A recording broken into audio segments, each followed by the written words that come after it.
Imaginez un vaste océan sombre. La lumière du soleil disparaît rapidement au fur et à mesure que vous descendez. Comment naviguer dans ce monde sous-marin?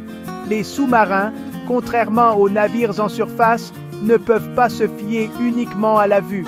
Ils ont besoin d'un outil spécial pour voir dans les profondeurs obscures. Cet outil s'appelle le sonar. Le sonar a révolutionné la navigation et l'exploration sous-marine. Il permet aux sous-marins de détecter des objets, de cartographier les fonds marins et même de communiquer entre eux, tout cela sans utiliser leurs yeux. Mais comment fonctionne cette technologie incroyable? Le sonar est comme un système d'écholocation sous-marin. Il envoie des ondes sonores qui se propagent dans l'eau. Lorsque ces ondes rencontrent un objet, elles rebondissent vers le sous-marin. En analysant ces échos de retour, le sous-marin peut déterminer l'emplacement, la taille et même la forme de l'objet. Plongeons ensemble dans le monde fascinant du sonar et découvrons ses secrets. Sonar signifie Sound Navigation and Ranging, navigation et télémétrie par le son. Ce nom décrit parfaitement ce que fait le sonar. Il utilise le son pour nous aider à naviguer et à déterminer la portée ou la distance des objets sous l'eau. Mais pourquoi le son? Le son se propage beaucoup plus loin et plus rapidement dans l'eau que dans l'air. Cela en fait l'outil idéal pour explorer les profondeurs de l'océan.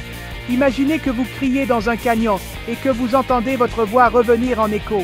Le sonar fait la même chose, mais avec une technologie beaucoup plus sophistiquée. Il existe deux principaux types de sonar, le sonar actif et le sonar passif.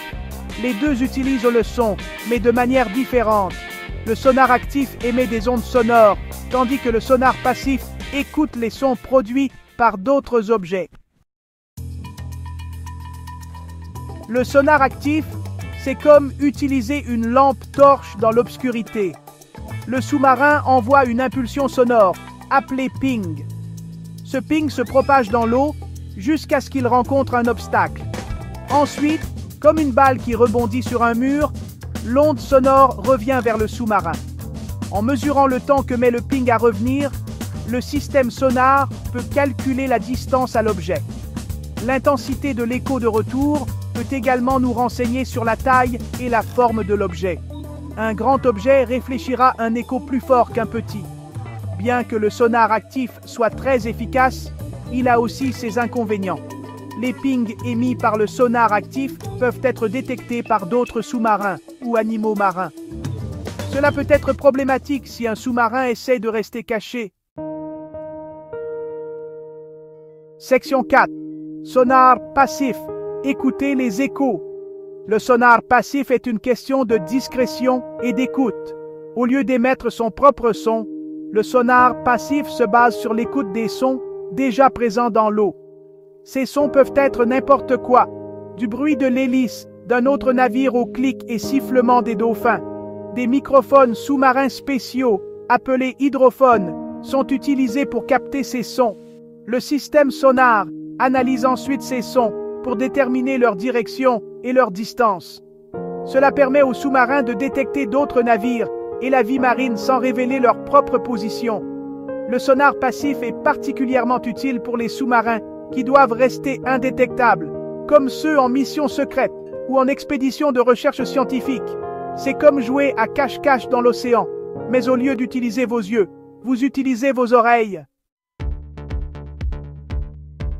Section 5. Le sonar, au-delà des sous-marins. Bien que le sonar soit principalement associé aux sous-marins, ses applications s'étendent bien au-delà du domaine de la guerre et de l'exploration sous-marine. Aujourd'hui, la technologie sonar est utilisée dans une variété de domaines, de la pêche et l'océanographie aux opérations de recherche et de sauvetage. Les pêcheurs utilisent le sonar pour localiser les bancs de poissons, tandis que les océanographes l'utilisent pour cartographier les fonds marins et étudier les formations géologiques sous-marines. Les équipes de recherche et de sauvetage utilisent le sonar pour localiser les épaves et les objets submergés. Il est intéressant de noter que les principes du sonar sont très similaires à ceux utilisés par les dauphins et autres mammifères marins pour l'écholocation. Ces animaux émettent des clics, des sifflements et d'autres sons qui rebondissent sur les objets de leur environnement.